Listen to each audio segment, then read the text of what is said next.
Habari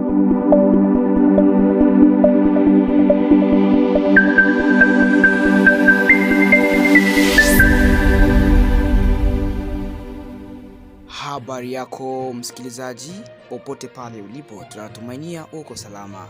Karibu sana kwenye redio yetu ya Kivu News Info, chanzo chako cha habari za kuaminika kutoka Jamhuri ya Kidemokrasia ya Kongo, Afrika na duniani kote. Katika toleo la leo tutakuletea taarifa mbalimbali muhimu. Tutaanzia katika mkoa wa Rutshuru ambako kuna madai ya ukiukaji wa haki za kibinadamu dhidi ya wafungwa walioachiliwa kutoka gereza la Kanyangambi. Baadaye tutaelekea huko Uvira ambako harakati ya kiraia imetangaza siku ya Ville Morte ili kuweza kupinga kuzorota kwa hali ya usalama.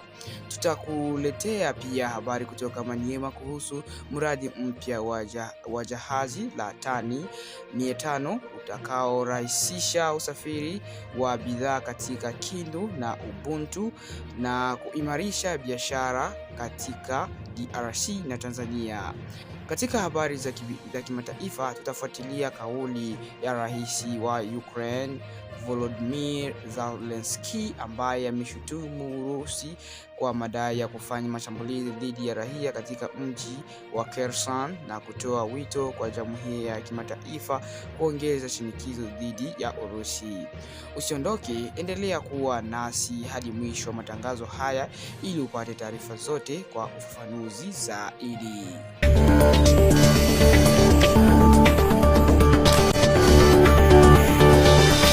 Tunaelekea sasa katika mji wa Uvira mkoani Kivu Kusini ambako harakati za kiraia inayojulikana kwa jina la Machozi ya Raia imetangaza siku ya Ville Morte, yaani mgomo wa kutofanya shughuli kwa siku ya Jumatano tarehe 5 Agosti mwaka 2026. Kwa mujibu wa taarifa iliyotolewa na harakati hiyo, wananchi wote wa Uvira wanahimizwa kubaki majumbani mwao na kusimamisha shughuli zao za kila siku kwa lengo la kuonyesha kupinga kuzorota kwa hali ya usalama katika maeneo ya nyanda za juu za wilaya ya Uvira, Fizi pamoja na Mwenga.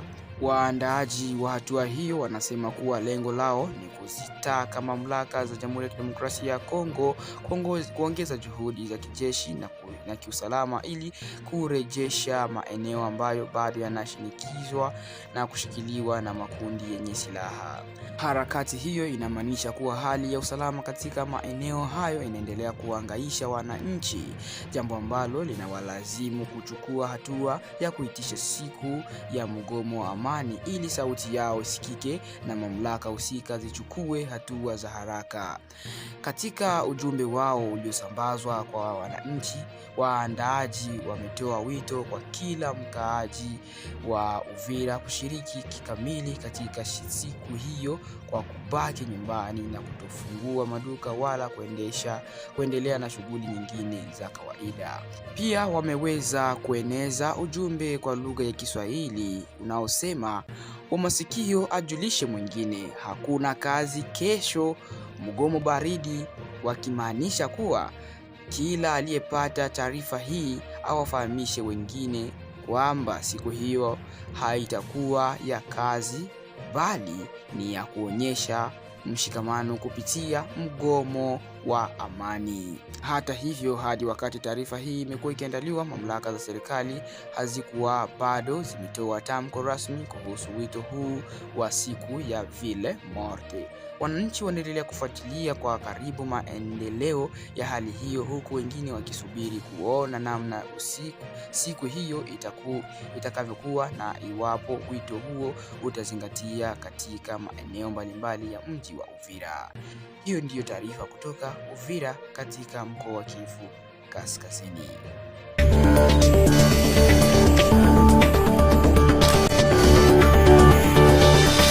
Wasikilizaji wapendwa, tunaendelea na taarifa zetu. Sasa tunaelekea katika eneo la Rutshuru mkoani Kivu Kaskazini, ambako kunadaiwa madai mapya kuhusu ukiukwaji wa haki za binadamu ndani ya gereza kuu la Rutshuru liliko Kanyangambi.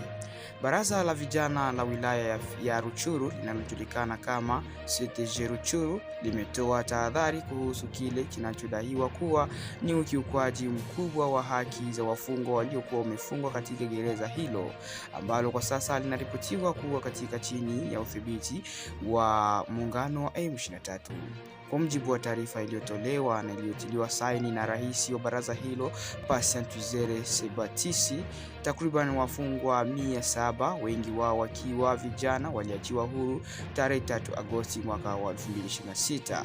Hata hivyo, pamoja na kuachiwa kwao, shirika hilo linaeleza kuwa wengi waliokuwa gerezani wameondoka wakiwa katika hali mbaya ya kiafya na ya kimwili.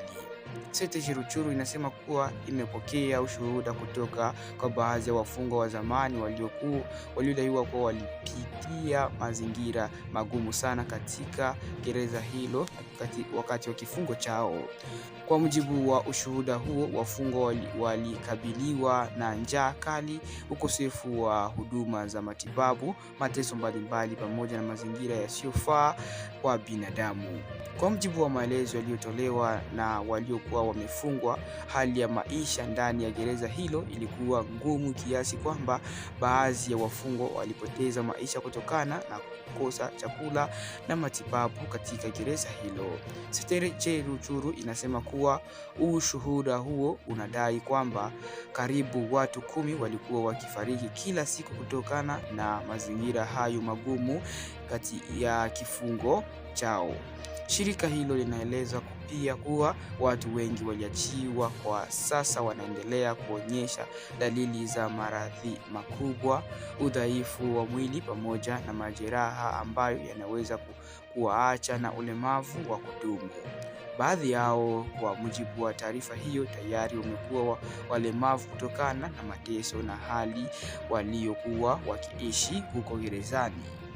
Kutokana na hali hiyo, CTG Rutshuru inaomba mashirika ya kibinadamu, taasisi za kiafya pamoja na watetezi wa haki za kibinadamu kuingilia kati harakati ili kuwapatia msaada wa kitiba, chakula na huduma nyingine muhimu watu wote walioachiliwa kutoka ndani ya gereza hilo. Wakati huo huo, baraza hilo limetoa shukrani kwa mashirika ya kutetea haki za binadamu ambako kwa mujibu wa taarifa yake yalichangia juhudi zilizopelekea kuachiliwa kwa wafungwa hao. Hata hivyo, ni muhimu kufahamu kwamba madai haya yametolewa na baraza la vijana la wilaya ya Rutshuru kwa kutegemea ushuhuda wa baadhi ya wafungwa wa zamani. Kufikia sasa hakuja kuwa na taarifa ya upande wa M23 inayojibu tuhuma hizo wala uthibitisho huru wa madai hayo kutoka kwa taasisi nyingine zinazojitegemea. Maadadisi wa masuala ya haki za kibinadamu wanaendelea kusisitiza umuhimu wa uchunguzi huru ili kubaini ukweli wa kilichotokea na kuhakikisha kwamba haki za wafungwa zinaheshimiwa kwa mujibu wa sheria za kitaifa na za kimataifa.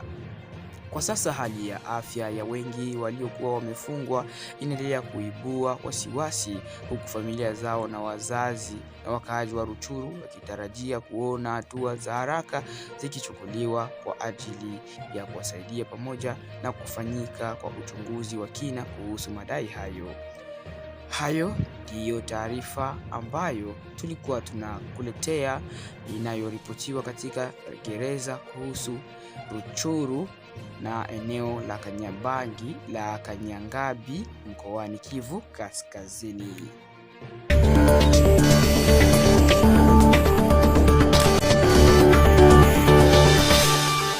Tuelekee sasa huko nchini Ukraine Rais wa Ukraine Volodymyr Zelensky ameshutumu Urusi kwa kile anachokidai kuwa ni mashambulizi yanayolenga raia katika mji wa Kherson kusini mwa Ukraine.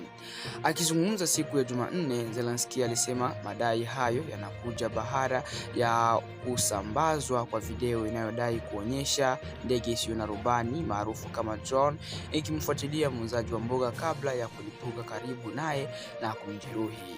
Kwa mjibu wa rais huyo wa Ukraine, mashambulizi ya aina hiyo yamekuwa yakijirudia karibu kila siku katika mji wa Kherson. Amesema hali hiyo inalenga kuwatia hofu wananchi na ameeleza kuwa kama kampeni ya mashambulizi dhidi ya raia. Zelensky amedai pia kuwa baadhi ya wanajeshi wa Urusi walijivunia shambulio hilo bila kuonyesha majuto yoyote. Hata hivyo, katika taarifa yake hakuwasilisha ushuhuda wa ziada ambao unaweza kuthibitisha madai hayo kwa njia huru. Rais huyo ametaka pia ulimwengu kuendelea kuongeza shinikizo dhidi ya Urusi, akisema umuhimu wa kupunguza uwezo wake wa kijeshi na kuhakikisha kunapatikana dhamana za usalama za kudumu ili kumaliza vita hiyo. Wakati huo Zelensky amesema kuwa vita vya Ukraine si tatizo la nchi yake pekee, bali vinaathiri usalama wa bara la Ulaya na nchi jirani. Amezitaka nchi mbalimbali kushirikiana ili kuzuia kuongezeka kwa vitisho vya kiusalama na kuhimiza kupatikana kwa amani ya kudumu ndani ya bara nzima la Ulaya na nchi zote ambazo kuzunguka nchi ya Ukraine. Kwa upande mwingine, hadi taarifa hii inaandaliwa, mamlaka za Urusi hazikuwa bado zimetoa tamko rasmi kujibu madai yaliyotolewa na rais wa Ukraine Zelensky. Hiyo ndiyo taarifa ya kimataifa ambayo Kivu News Info ilikuwa inakuandalia asubuhi ya siku ya leo.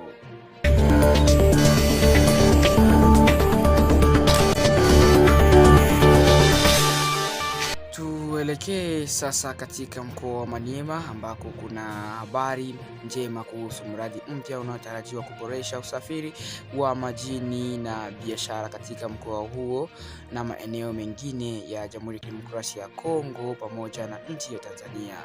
Mkoa wa Maniema unatarajiwa kupokea jahazi kubwa la kusafirisha mizigo kupitia njia ya mto yenye uwezo wa kubeba tani 500 za bidhaa pamoja na boti maalum ya kulisukuma jahazi hilo.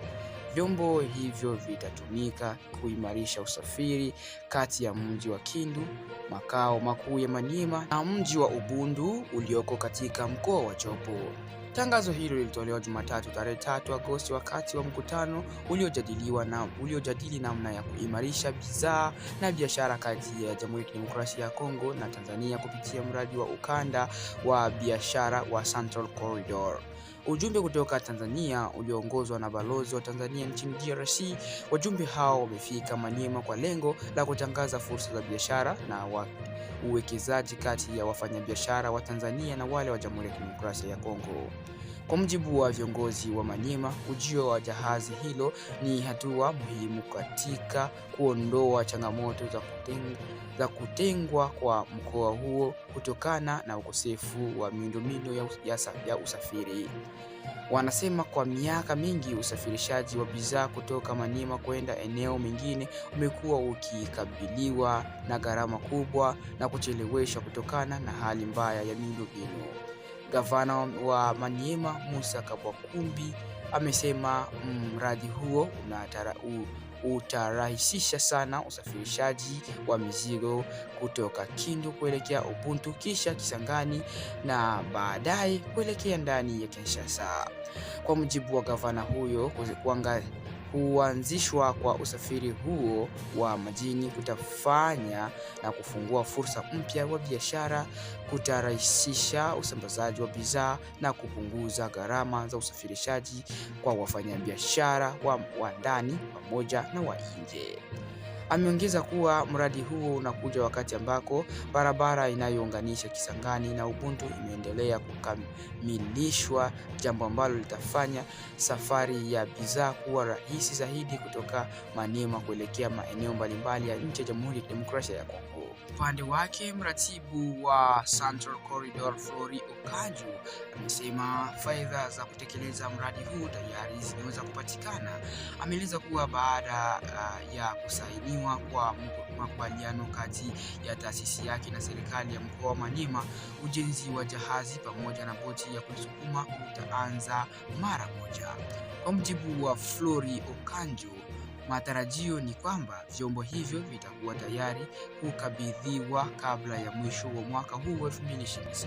Mbali na usafiri wa majini, ujumbe wa Tanzania pia umetembelea uwanja wa ndege wa taifa wa Kindu kwa ajili ya kufanya tathmini ya kiufundi.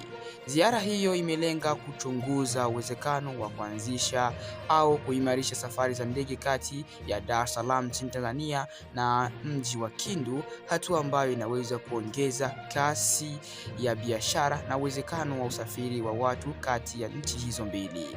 Viongozi wanaamini kuwa kuboreshwa kwa usafiri wa anga kutasaidia wafanyabiashara kusafirisha bidhaa zao kwa haraka zaidi na kuvutia uwekezaji wapya katika mkoa wa Maniema. Kwa ujumla, miradi hii ya usafiri wa majini, barabarani na angani inatarajiwa kuleta mabadiliko makubwa katika maeneo ya Maniema. Inatarajia kurahisisha usafirishaji wa bidhaa na watu, kuongeza biashara kati ya DRC na Tanzania, pamoja na kuimarisha nafasi ya Maniema ndani ya ukanda wa biashara wa Central Corridor. Wananchi na wafanyabiashara wa Maniema sasa wana matumaini kuwa utekelezaji wa miradi hiyo utachangia kukuza uchumi wa mkoa huo, kuongeza ajira na kuboresha maisha ya wakaaji kupitia usafiri wa uhakika na biashara zenye ufanisi zaidi. Hiyo ndiyo taarifa kutoka mkoa wa Maniema kuhusu mradi mpya unaolenga kuboresha usafiri na biashara kati ya Jamhuri ya Kidemokrasia ya Kongo na nchi ya Tanzania.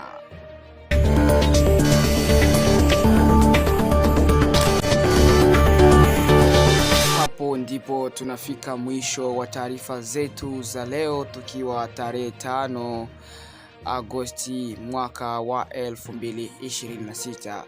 Asante sana kuwa pamoja nasi na kwa kuendelea kuifuatilia kipindi na redio yako ya Kivu News Info.